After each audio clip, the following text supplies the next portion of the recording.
Ladies and gentlemen, please put your hands together for contestant number 3. We have Fungalaau Elizabeth Amanaki Mafi, and she is Miss Tongatapu. Her topic chosen is mental health. Honorable Fatafehi Olapahatuita, honorable guests, judges, my fellow contestants, ladies and gentlemen, Malo Elau Malie. It is with great pleasure for me to address the topic, mental health. The World Health Organization defines mental health as more than just the absence of illness.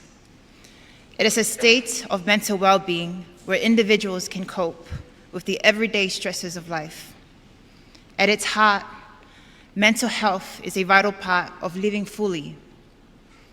It empowers people to grow, connect, and thrive, not just survive.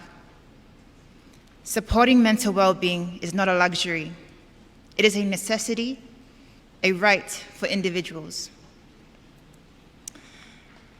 We visited the women's prisons yesterday, and I couldn't help but feel emotional. My heart yearned for them, hoped for them, and prayed for them. And while I was watching them sing worship, I wondered, what were the stresses of life that has contributed to their actions and state of mental well-being? The answer to this question lives among our community today. One of the Tongan ways of integrating mental health is talanoa. Talanoa is our ancestors' natural way of living in harmony, realizing that tala means to tell, and noa means a sense of balance. It encompasses the way we live. As Tongans, we gather in times of joy and sorrow, supporting one another through life. Yet, there are struggles that often remain hidden. Silent battles fought within the minds and hearts of our people. Our children are afraid to find solitude in our parents when they're experiencing mental breakdowns. Our men are afraid to show emotion. It is in our culture where being mentally vulnerable is seen as a sign of weakness.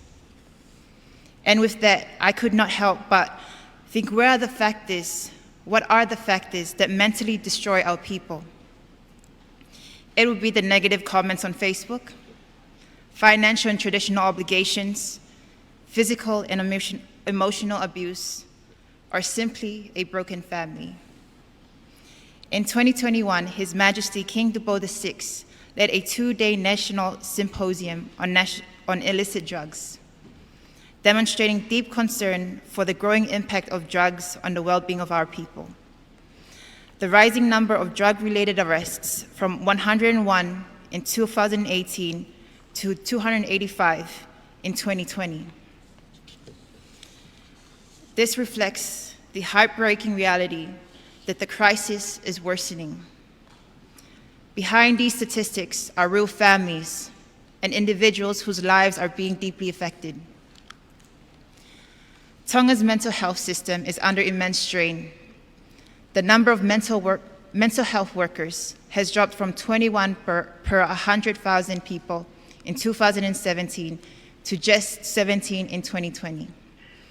This downward trend is concerning, especially as more people are in urgent need of care and support. And yet, despite these challenges, there is hope. Tonga is taking steps to turn the tide through partnerships and local initiatives. In 2020, the University of Auckland joined with the Tonga Ministry of Health to provide population-level research that will help shape more effective mental health services across the country. But institutional efforts alone are not enough. We must foster an environment where seeking help is seen as a strength. So let us encourage open conversations about mental health in our homes, as parents, churches, communities, and in our youth. I believe that if we, as a society, offer more compassion, understanding, and time, especially to our children and loved ones, we can shift the course of this crisis. It begins with listening without judgment, creating safe spaces, pausing, and having a think before commenting on a post. A simple act of kindness, a talanoa, or a willingness to understand can be the beginning of healing for one person in our nation. Malo pito.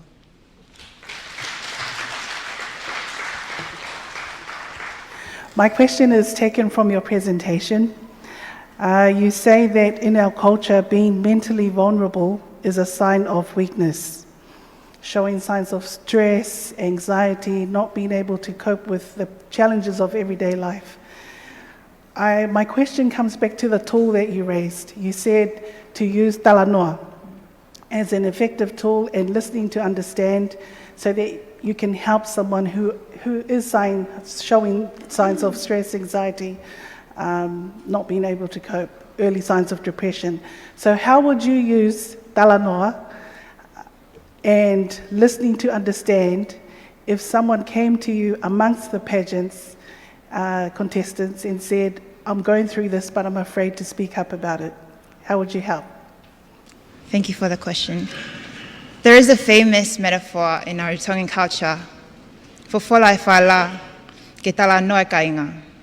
So roll out your mats so our family can have a conversation, a dialogue. When I grew up, I confided in one of my pastor counselor, Pastor Bensi Manitonga, and he was really helpful just to share stories, to seek encouragement. And one of his way of encouraging me was just praying and listening. In our Tongan society, there's a hierarchy. We have so many relationships. One of our cultural values is maintaining relationships. But there is a bridge. Our grandmother we need to respect, so we need to listen, not speak unless we're told to speak. But we also have a value of offer, a value of humility, rototo. So if one of my sisters were to come to me and confide in me if they were stressed, especially because this is a very competitive platform, I would listen to them. Not just hear, but genuinely listen, because sometimes that's all they need, to release the stress, to feel that they're heard and seen. And I think that's as simple as that most of our Tongan people, our parents especially, our communities, our church leaders, we need to listen to our people. We need to listen to our children. I'm interested to know how would you see the youth take part in this program, like the Dala Noa, and also how can leaders help them?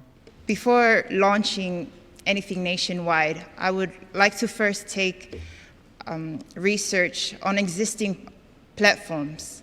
I was happy to listen to 88.6 FM with Lala and Felipe. They have started promoting awareness on the social issues of our youth, what they're going through. So just having,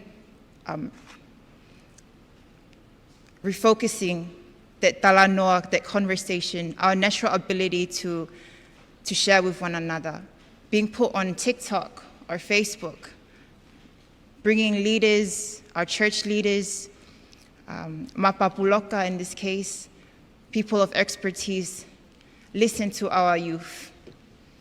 We had the National Summit 2 months ago. One thing that I noticed, there was not a lot of spaces for our youth. So to encourage our leaders to reserve seats for our young adults who have a voice. And because of our very strict structure, to create a safe space, to not have too much informalities, just to spread kindness, and to make sure that our young youth are able to share, not just be afraid. So that is one thing I cannot stress it enough, to be open and accommodate our youth. Go ahead, Malo.